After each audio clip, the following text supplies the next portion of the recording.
Welcome to the Killer Innovation Show, the longest continuously produced podcast in history. Each week, Phil McKinney brings you the insights and strategies to amplify your creativity and innovation skills. Here's your host, Phil McKinney. Hello and welcome. I'm Phil McKinney. This week, we are reaching deep into the archive and bringing you one of our most downloaded shows. Enjoy.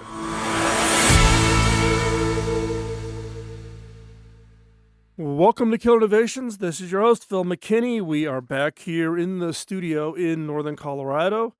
Today's show is about a topic that I find personally intriguing. It's something that's, if I had to study 30 years ago, it probably would have helped me. But it's something that I had to learn over my entire career, and that is the impact of team size on creativity and innovation output. Does team size have an impact? Now, this is a study done by Gene Brett and Dasham Wang at the Kellogg School of Management at Northwestern, north of Chicago. And it's a study that is called, If You Want Creativity, Keep Your Team Small. If you want creativity, keep your team small. Now, how did I find this study? I'm going to give you a little bit of insight on how I try to stay up on the latest academic research on innovation, creativity, teams, leadership, etc. And that is I create a whole slew of Google alerts. This particular one is sent to me from Google Scholar. I'm looking for certain terms of research reports and studies published by academics, governments, etc., around the area of leadership, teamwork, innovation, creativity, technology, etc. And that's how I stay up. So that's how this study ended up in my inbox. And as I read the title, it was a little, more than a little intriguing on if you want creativity, keep your team small. Now, what does that mean? Now, I've read the entire study, and now boil it down to the fundamental theme. And the fundamental theme is larger teams come at a cost of reduced innovation and creativity. Really. Larger teams come at a cost of reduced innovation and creativity. Basically, they say that large teams solve problems. Small teams generate new problems to solve, more disruptive. As teams grew from 1 to 50 in their study, levels of disruptiveness. Now, is disruptiveness even a word? The level of disruptiveness plummeted. Now, team size was the cause. This study extracted out all the other barriers, such as industry, topic or type of research, the area, the technology or non-technology. It didn't matter. Size was the one variable that was directly correlated to disruptiveness. Now, what they meant by disruptiveness is breaking new ground in totally new areas. The large teams now did deliver value. They delivered or contributed materially to science and other creative fields by developing established ideas. They worked on areas that maybe another smaller company, a small startup, got started on, but didn't have the financial means to really dig deep. And this is where large organizations, large companies have or secure their benefit. That is they have the resources to take an early kernel of an idea and really dig deep on it. Now, in many cases, the large organizations are doing what? They are acquiring small, innovative, highly disruptive companies in order to bring those technologies and those people into the larger organization to hopefully not just finish what they had started, but actually to be the catalyst for starting something totally new. Now, while that has been attempted to be successful, there's pluses or minuses to that strategy of large companies leveraging the disruptiveness of small companies. The fundamental issue is that large organizations need to address what is it about large organizations that impact their teams from being highly disruptive, highly creative, highly innovative. And in my view, it breaks down into three areas. One is called relational loss. This is the perception of team members that they are working with little support from the other team members. If you're part of a 50-person team and you're working like crazy, but you don't directly see or hear or are highly engaged with all 50 people, which I don't know how you would be. How do you become a team of 50? I don't know how you do that.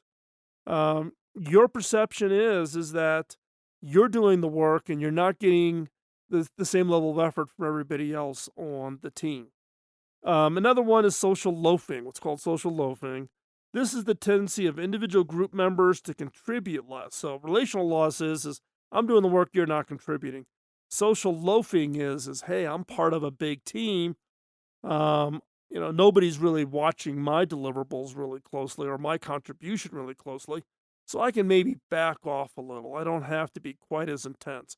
If I'm part of a 5-person team where everybody sees everybody, I got to lean in. I've really got to throw my weight in here, or I'm going to be viewed as not being as valuable or as influential. The third area is a lack of development maturity. The lack of development maturity. Larger teams tend to look to leaders for direction and the motivation. Where are we going? What's the task? What do you want me to work on? What's the next thing that we need to work on?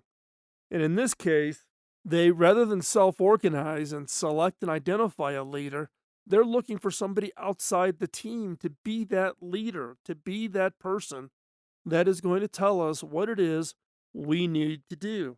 Now, how's that different from smaller teams? Smaller teams frequently progress to periods of intense productivity. Why or how? It's fueled by trust based relationships, by structures, and by consensus. If you're part of a 3, 4, 5, 6-person team, everybody can get on a phone call. Nobody's drowning out the conversation. It's not 50 people trying to talk, it's 5 or 6. You can have your discussions, you can get aligned, you can get consensus, and you can move forward with a common vision, a common passion for what it is you're trying to do, the problem you're trying to solve through the use of innovation and creativity. Big teams, hard time self organizing. You need, in many cases, you got to have a leader, you have to anoint them, and then people will follow that person. Small teams, very good at self organizing, and in many cases, they actually prefer to self organize. They prefer to self select what it is they want to do and how they're going to break down the work and how they're going to manage the scrums and how they're going to communicate and how they're going to stay in sync. That is the difference between those larger teams and the smaller teams. So, if you're part of a large organization, what do? Just throw your hands up and walk away? No. There are ways to address the size problem. The key is asking yourself how to make large teams or parts of them into small teams. How do you take a 50-person team and break them down into 10 5-person teams? It's what's called MTS, or multi-team systems. This is where you take larger teams, break them down into small teams, organized with some form of structural network. Now, that structural network, that structure that you apply to an MTS kind of environment, can either be hierarchical or maybe it's not hierarchical, right? But how do you break down that work so that that team feels small? They understand their vision.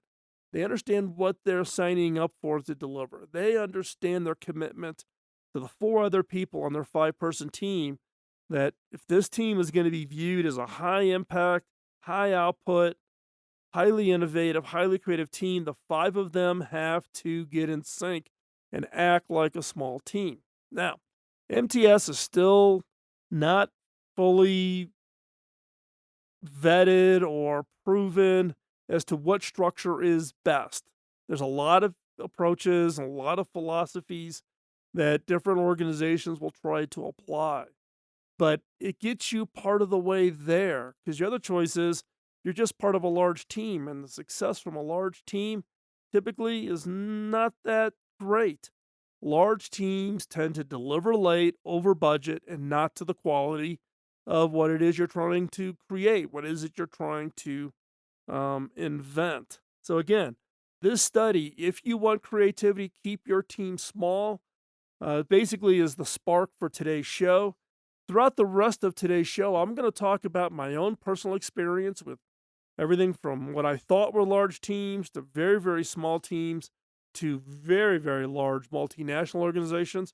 We're also going to take a look at other teams, other organizations where they've had very large teams or very small teams and the success that they've had. And then in the last segment, I'm going to share you the answer to the title for today's show. What is that optimal innovation team size? What is it?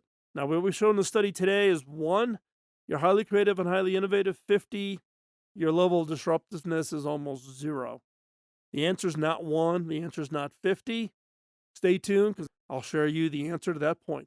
This segment, we're going to talk about my own experience in team sizes, wide range of sizes over the entire length of my career. Now, in segment 1, we talked specifically about this study from Northwestern University. By the way, I will include a link to that study in the show notes, so hop on over to killerinnovations.com. You can download the actual study and read it for yourself. But what I want to talk about in this segment is my own experience of team size. Now, my early career started at a company called Deltak, Deltak. Deltak is not the educational software company that you think it is today. This is Deltak in the early 80s. It was founded by a guy by the name of Bob King, who's actually retired, living in the Chicago suburbs. Deltak was a subsidiary who had been acquired by Prentice Hall Publishing. The name Deltak came from Bob King's Farrar college group, which was called the Delta K's. And so that's how the name Deltak came around. Now, I thought that this was a large organization and we had large teams. And how do you get everybody organized? And what we did was we developed training materials, computer based training, video training, and it was all around technology. Everything from IBM mainframes to DEC VAX to how do you program in C to down to the PCs. And to publish and produce this kind of material and content, printed, video, audio, computer based, required large teams. It's basically a publishing operation. Thought it was huge. Later on in my career, I ended up with ThumbScan. ThumbScan, small company, smallish company, funded by Frontenac Venture Capital out of Chicago. And ThumbScan was actually a mid-sized team. You had, a couple dozen people at the peak of its organization structure. And even then, I was frustrated by, the need to get everybody aligned and how do you get the work done and how are we going to, make this thing actually deliver. And again, we experienced where designed by committee, it took much longer and delivered late, and we had functionality challenges and problems with this technology. And it was basically a fingerprint biometric technology. And I got totally frustrated. So I came up with this idea for what's called PC Boot. It was a security product like ThumbScan, but based on something completely different than biometrics. And I actually went off, and it was a team of one. I just went off into the corner and said, something, I'm going to build this product. I don't have to deal with all these crazy people inside of an organization. I can just ignore them because I am going to build this from scratch. Right? That product, PC Boot, won Product of the Year at Comdex that year. My first Product of the Year award ever in my career. I've won a couple dozen of them since, but you always remember the first one. Product of the Year, Comdex. Now people would say, wow, that was a great success. Therefore, all teams should be one. Let me give you the real skinny here. It took me by myself a lot longer to build that product to the point where the company, the parent company, which was ThumbScan, ran out of money, right? I was focused on delivering the high quality product, and it took me much, much longer to do it by myself than if I was able to bring in 3, 4, 5 people and properly manage it. Now, what's the difference and the impact across all of these? As a leader, starting off as a manager and then becoming a director, etc., I learned I needed to do a better job of communicating. It wasn't the other people, it wasn't their fault of not being able to deliver. This was my fault. I needed to do a better job of communicating. It's hard to share and evangelize your vision for your innovation. How do you get other people to sign on? Now, the easy way out was to do it myself, but it just didn't work out, for the long term. Great product of the year, company went out of business. Not a success. Now, startup teams tend to be smaller teams. That's why large organizations acquire them. Large multinationals tend to be the largest of teams. Now, I thought I'd worked on large teams before, at companies like Deltac, part of Prentice-Hall Publishing. But at HP, when I left HP, we were 240,000 employees, 120 billion in revenue. And we had between 35,000 and 40,000 engineers working, 35,000 to 40,000 engineers, depending on how you counted them. At HP, I realized managing large teams was not going to work because I was brought in to effectively bring innovation and creativity to HP and turn around some problem areas within the organization. So I formed the Innovation Program Office, which was a small team inside of a large organization. Now, I've talked about IPO before. You can go over to killerinnovations.com and search for them. Stanford and Harvard business schools have written case studies on IPO. There's actually been chapters of books written about the Innovation Program Office. You can go check those out. The IPO basically was a maximum of 30 people. The average team was 3 to 5 max at any given time. That's right. 3 to 5 people on a team maximum. That was until it went to production. If you got to take an innovation and deliver it to 135 countries, guess what? You got to plug into the big mothership. But the innovative side, the disruptive side, keeping the teams very, very small. And I spent most of my time shielding this team from the influence of large parts of the organization.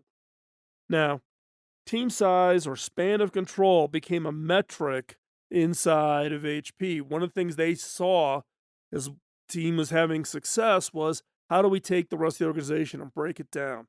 So span of control, how many people can report to you? How many people can you manage? I am shocked, still shocked, repeatedly every time I hear someone try to argue that, yes, they could have 20 or 25 people report to them. And I'm like, if you can, you're a better leader than I can, because I never figured out how to do that, right? Team size is important.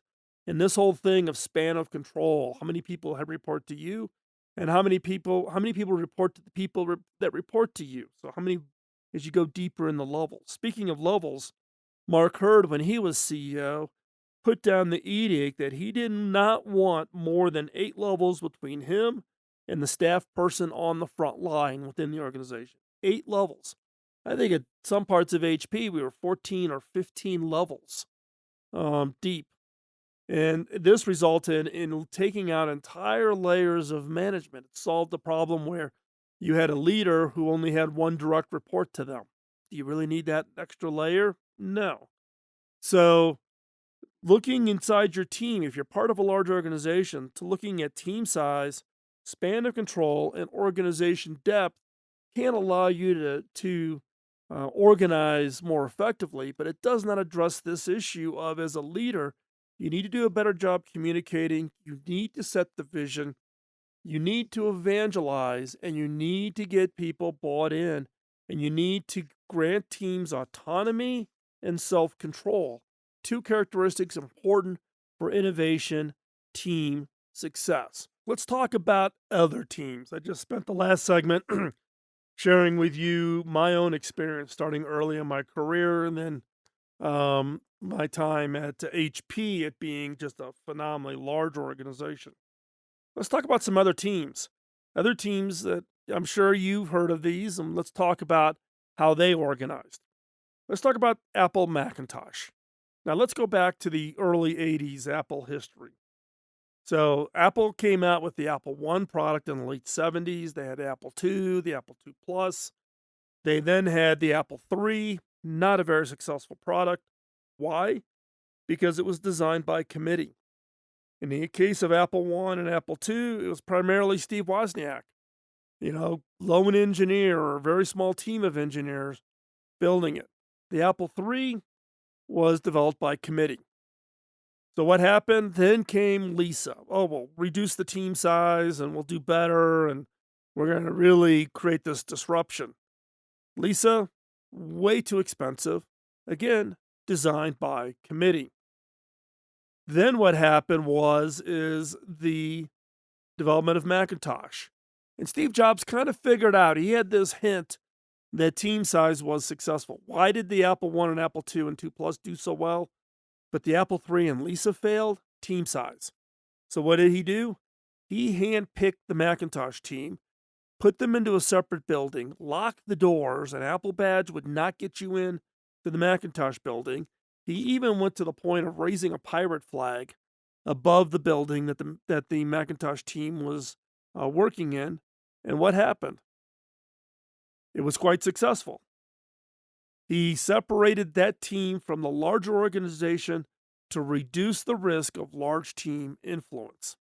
Now, another project that had a very, very large team was the Manhattan Project.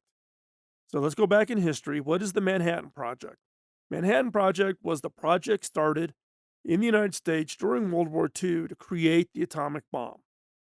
Now, it started off with a very small team at the very beginning who kind of laid out the fundamental elements that needed to be put in place. It took each of those elements, those teams, those organizations, and split them up. They split them up geographically, they split them up based on purpose and focus. So you had the Fermi team in Chicago focused on proving the fundamental science of splitting atoms. You had the team in Oak Ridge, Tennessee, focused on atomic fuel and being able to generate the atomic grade materials that would be used in the bombs. You had Livermore Labs, you had Sandia, you had all these labs scattered around the country, all working in bits and pieces. Each of them knew their focus area. Each of them knew what input they needed from another team. Each of them knew the output that they had to generate to go back to another team in order for them to continue the progress. And it was through that segmentation of roles, responsibilities, and in this case, actually separating them geographically, that I think ultimately contributed to the success of the Manhattan Project. At the same time, one of the things, even though the teams were focused on the Manhattan Project, they all knew what the ultimate goal was: create an atomic bomb. And they knew what their role was in contributing to that larger objective of creating an atomic bomb. And I think that alignment, that understanding, that sense of mission, the segmentation of the roles down to small teams, granting those teams autonomy to get the job done the way they felt they needed to get it done, that led to success in Manhattan. One that's a little bit closer to me is Palm WebOS. Now, some of you may or may not be familiar with Palm. Palm was the very first highly successful PDA, handheld device, kept your calendar, your contact list, etc. on it. Palm went through and got onto an acquisition spree with their success. They acquired 3Com, the very first developer of Ethernet switches, basic networking technology, and they got into a whole bunch of different areas. They had kind of toyed with being in the mobile phone business in the original Palm Treo device, but they really knuckled down and restructured their business in order to focus on mobile phones. That's where they felt their future lie. And they developed an operating system called WebOS. So what they do, they created a very small team. They recruited a part of that team being part of the original team on the iPhone from Apple, along with some other really top talent. And they developed WebOS. And that team is very, very small. Now, if you're not familiar with WebOS, go out, check the Wikipedia page. What I find interesting is a lot of the features that are in web or were in WebOS are now things that you see in Android and Apple today. So Android and Apple, you love those things. They were heavily influenced and in fact copied or in some cases ripped off the ideas from WebOS. Now WebOS team started off small. As it got a little bit bigger, it started chopping up the teams to keep them small. So a team focused on the GUI, and team focused on the Wi-Fi, and a team focused on the mobile RF services to work with the cellular networks, etc. Then they got acquired. Who'd they get acquired by? By HP. But they didn't stay small. They got sucked into a large team mentality. It's like the old saying, I'm here from corporate and I'm here to help. They got crushed. There's probably more receptionists across HP than there were total employees at Palm by an order of magnitude. And as a result, they just got smothered, and that large team mentality kicked in and totally, I think, destroyed Palm and WebOS. Another example at HP, Snapfish. This was the online printing service. It was the first one out there. HP acquired it. CEO at the company I had known from my years in Washington, D.C., he reached out and said, hey, what would be your advice? We just got acquired. I told him, hey, do you have access key card control on your building? He goes, yeah. I go, okay, here's what I would do. Never, ever grant an HP person access or key card into your building. Stay separate, lock your doors. Do not let HP in. He did that for about 6 months. 6 months in, he finally acquiesced to the demands of HP. He got sucked in, and Snapfish has never been the same since then. One, again, that I was a little bit more closer to was Voodoo. Very, very small company, Calgary, Canada. These team, about 30 people, developed and delivered the most beautiful, the most powerful PCs and laptops ever invented. You would know them as Voodoo PC. Again, go off onto the web. You can search for them. I'm the one that acquired them. Raul Sood, Ravi Sood, two brothers. They own the company. Spent a lot of time getting to know them. Spent a lot of time in Calgary. I negotiated the deal. I signed the acquisition paperwork for them. We acquired their company, and HP totally crushed them. In fact, Voodoo was the first acquisition I had ever done when I first took over as CTO at HP. And what I found shocking was just even the IT integration cost. So this is just the cost to do things like integrate and share information like email, or get information out of the accounting system at Voodoo and over into the accounting system at HP. So interfacing some systems and getting laptops and PCs installed at Voodoo, and taking their network and putting the proper firewall in place. What was shocking is after we announced the M&A with Voodoo, we acquired them. It actually made the front page of the Wall Street Journal the day we did this acquisition. The IT integration costs were more than the entire acquisition cost. Let that sink in. And this isn't sales and marketing and leadership and strategy and all the other teams. This is just the IT integration cost. The IT integration cost for the Voodoo acquisition was more than the entire acquisition cost. Now, that isn't messed up, that is insane, right? But you had a team of 30 being acquired by a team of, well, at that time, I don't know, we were probably 40,000 employees, 50,000 employees at that time, right? Totally crushed them, smothered them, destroyed them. Raul Sood now is the founder and CEO of Unicorn. He's been on the radio show here with us, so you can go back and listen to his stories. But something that I look back upon with deep regret was that acquisition, and not seeing what the challenge that was going to be. So, as I said in segment 1, I was going to answer the question in segment 4, which is the optimal innovation team size is. Now, before I give you that number, let me give you a little bit of my thinking and my philosophy. If I use a religious reference, Jesus had 12 disciples. And the way I think about it is that if Jesus could only handle 12 direct reports, what makes me think I can handle more?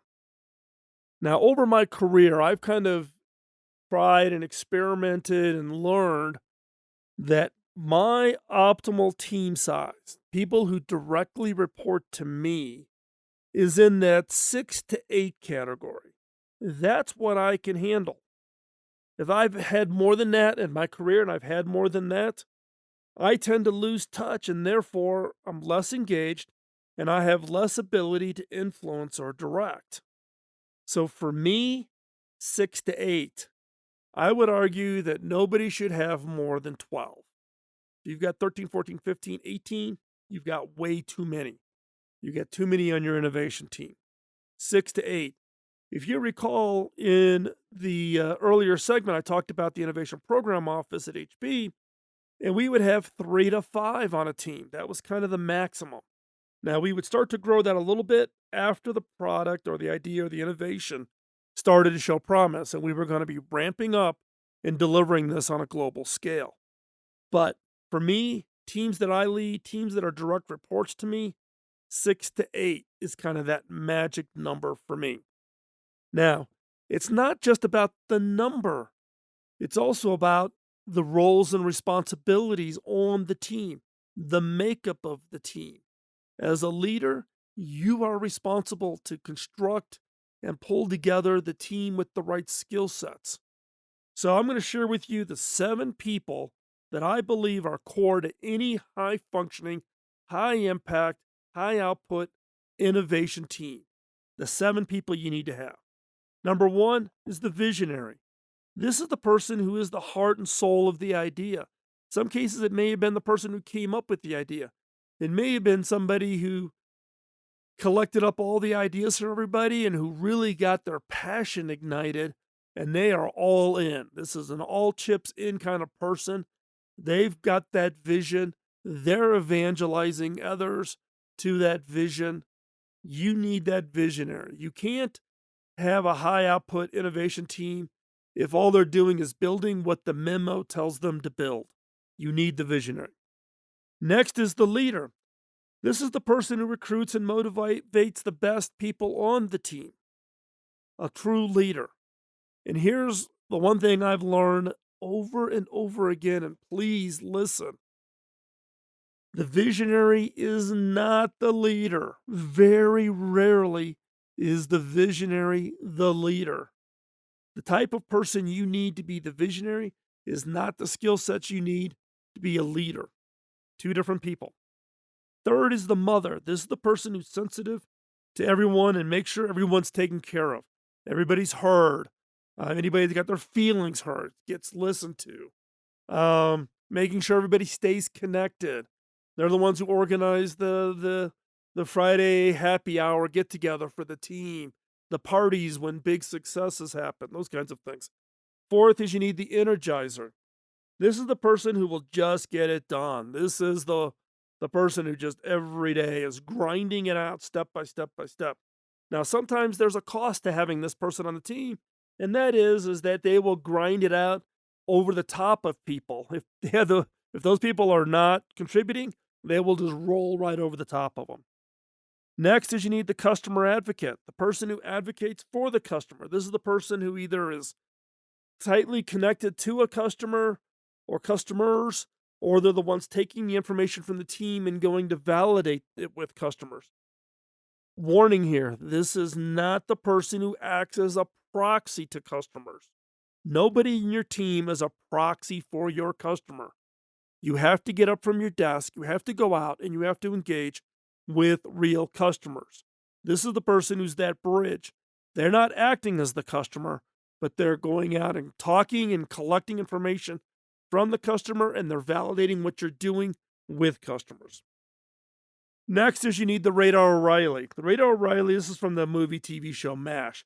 This is the person who can find and secure anything your team needs, either by understanding the process inside the organization, such as procurement and approvals, or who has a Rolodex he can exercise to secure whatever the team needs to be successful.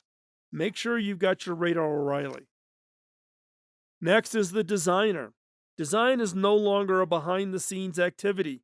It is front and center with everything that touches the customer. You no longer build a product and then throw it over the wall, and then there's the designer. And here's a bonus one. I said 7, here's number 8. Number 8 is neurodiversity. Get people who think differently on your team, that they can see what others don't see in a unique and different way. Some people are linear thinkers, some are spatial thinkers, some are connection thinkers. You need to get people who have different thinking styles. That will be a key to your success. So again, size. For me, 6 to 8, never to exceed 12. Optimal team size for innovation. And you need these 7 people: visionaries, leaders, mothers, energizers, customer advocates. You need the Radar O'Reilly. You need the designer, and you need neurodiversity as number 8. So with that, thanks for joining me today. Sorry, I feel like I'm losing my voice here. I appreciate this time together that you give me by listening, and hopefully you find this information useful. Is there something I can help you with? Feel free to drop me an email, ping me on LinkedIn. Just note that you're a listener to the show. That way you don't get filtered out, because I literally get hundreds of requests a week. But you as a listener, I'm more than willing to help you out. Drop me an email, phil@killerinnovations.com, or just ping me over on LinkedIn. Can I ask a favor? Can you tell others about the show? Help us spread the word. Give us a rating over on iTunes or wherever you get the podcast. That includes now Spotify, iHeart, iTunes, obviously, or Google Play, or anywhere else you get your podcasts. So can you help us out? Can you tell others? Help us spread the word. Also, if you've got suggestions or ideas for guests, love to hear it. Drop us a note. And as always, all the show notes are over at killerinnovations.com. You can check out the archive. Season 16 is going to kick off soon here. Yes, season 16. So don't go anywhere. We'll talk to you next week. Bye-bye. Podcasting nonstop since 2005, this has been the Killer Innovation Show on the Innovators Network.